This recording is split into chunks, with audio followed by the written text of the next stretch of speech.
So here it is. This is my Mad Max G-Shock. And what have I done to it? Have I ruined it? Well, the good news is I haven't ruined it at all. I've just changed the bezel and put a leather strap on.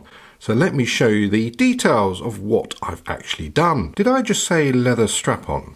If you've been following the channel, you have probably seen the video where I changed the bezel to this DLC version, and wow, what a change it made. Anyway, I came across that these bezels also do a retro vintage style, so I put that on, and the resin bracelet didn't match it, so I had to do something.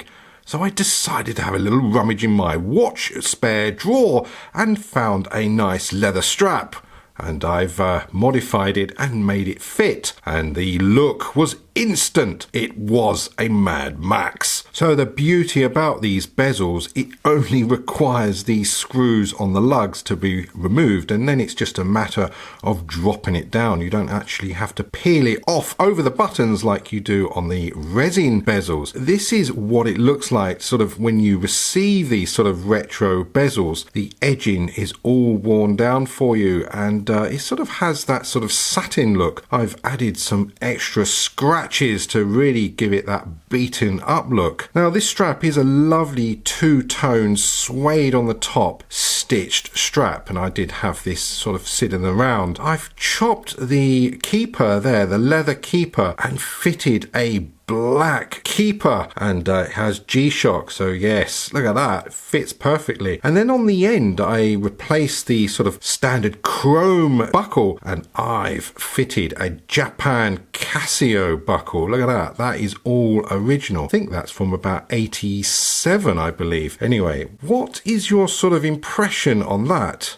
Do you like that sort of look? I mean, would it look better on a deeper, darker sort of brown strap? I need to sort of wear this and get this to really sort of wear in and make it look much more used, so it sort of matches the Road Warrior. What you're probably intrigued is how I've managed to fit the strap. So this is 18 millimeters across here, so all I've done is just put a little sort of cutout just to compensate for the lug, and that's all I've done. You could possibly sort of finish this a little bit better, but hey, this is just sort of in the sort of prototype stage. I'm sort of having a look around and seeing how I can actually sort of finish that out, because you do get a little bit of the sort of inside of the strap shown there, but when it's worn you don't see it at all. The thing with putting the leather straps on these G-Shocks, you usually have to use a adapter, and so you have to sort of compensate that without this extra sort of width on the lug that you will have to sort of see about the length of the strap, and it just has a really good fit. Now this would be very good for the smaller wrist, because look how this strap can now turn down. I mean, on the original it does sort of stick out, and because it has these little sort of edges that stop the strap from actually collapsing, well, this is all part of the G-Shock protection if you drop the watch off your wrist. But with this you do have that sort of, look how sort of it's like straight down, so when it's worn you can really get that to snug on your wrist there, and it does sort of expose the edges of the lug ends here, so maybe I need to sort of think about maybe I can put some extra adapters inside. Anyway, it's all sort of part of experimenting is what I say. So what do I do with this resin bracelet? Just noticed it's got some wear marks there, look at that. Well, I've fitted it to my DW5700C. This is in early prototype stages because I'm waiting for a bezel to arrive, and I've ordered the DW5600C bezel, which is square like this, but it doesn't have the protection bumpers there. It's all very flat. So this bezel I've sort of modified, and it's from the 5610. So I've had to use sort of washers on the screws there, and it's a bit squashy, and you can see how it's curved up here. And also when you look inside, it has sort of a bit of a little bit of room there. I've had to put some washers where the spring pins are, so if you look on this side you can see how much play there is. So I'm sort of trying to work out what to do there for the best, but I'm sort of really liking the resin sort of up-to-date bracelet going on with the sort of vintage G-Shock, and being that I really do like all black because I am Batman. Well, actually, I'm not Batman, am I? Am I Batman or am I Mad Max? I think I need something a little bit in between, and I've got just that watch.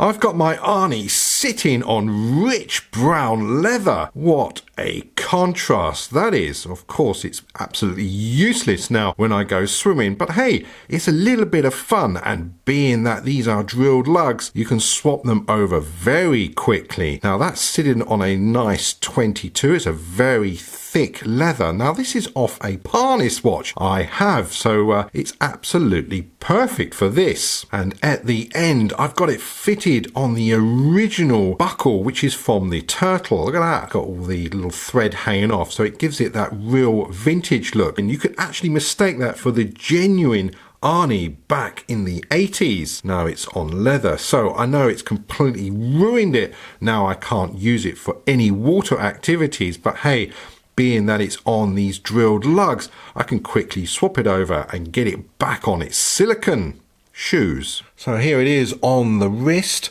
and really nice. Really do like that look, especially with the brown rich leather. That's really sort of got that vintage look, and with the cream stitching.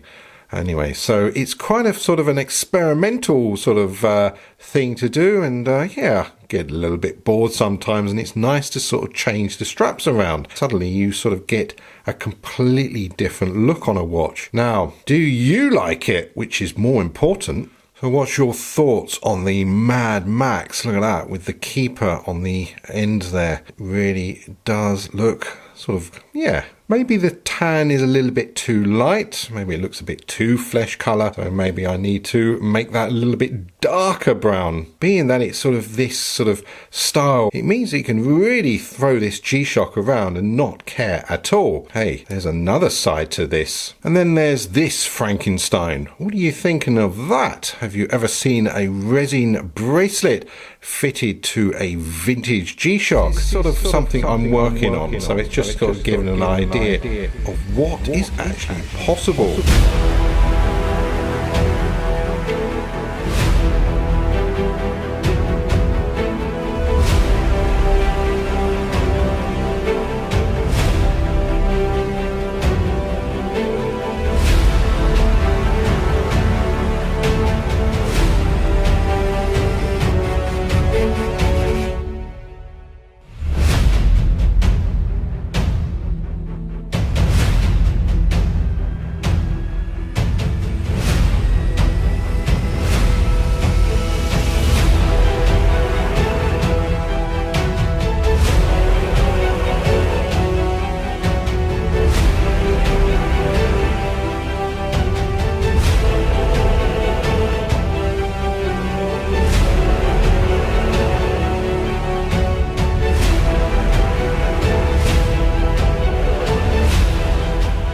So the great part is that you can transform these watches back into the original state. So I haven't ruined anything. This is just something that is experimenting, but without sort of changing anything too serious. I mean, on some mods, you really are changing the dials on the hands, whereas this, it's just very cosmetic, and especially with this strap, you've seen how easy it is to fit a leather to a G-Shock square. You don't really need the adapters. I mean, the adapters do make it an easier job, but hey, there, it can be possible. The bracelet, I've just got to work on that a little bit more, and I'm waiting for the bezel. That will just be a nice, simple mod. Whereas on the SEIKO, you're just a very quick swap with those drilled lugs. And yeah, I can't wait to get you into sort of some water activities. At the moment, I'm sort of a bit bound on dry land. Anyway, that is sort of the Mad Max, the Frankenstein, and the sort of, I don't know what you would call this. It's sort of like that retro Arnie. Anyway, as always, I hope you learned something. Thanks for watching.